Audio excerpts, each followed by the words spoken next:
Ayan, magluluto tayo ng ating merienda. Gagata tayo ng saging saba dahil hinog na siya. Ayan, 6 na piraso lang to. Pero, ayan, gagataan natin. Tamang-tama na to sa akin. So, yun. Babalatan natin. Babalatan. Lagyan natin dito.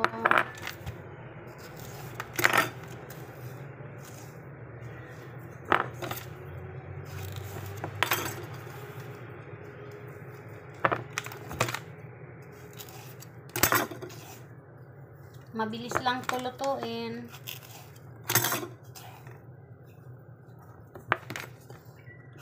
Kasi pag hintayin pa natin to, hindi pa natin to lutuin is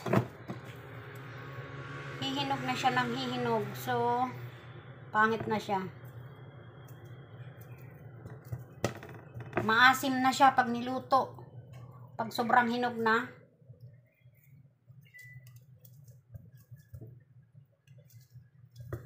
Yun.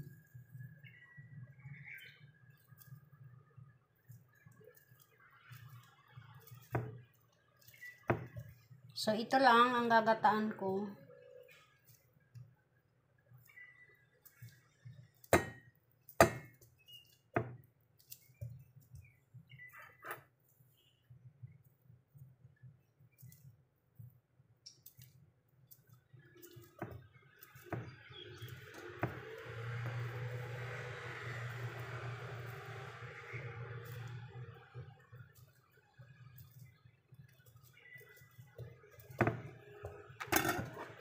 Ayan na. Ilalagay na lang natin itong ating gata. Ititimpla natin itong gata.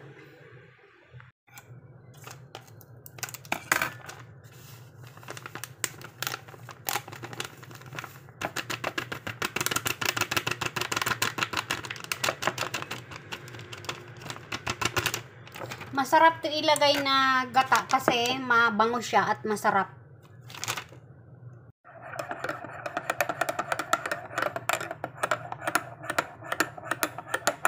Then, ibuhos natin dito.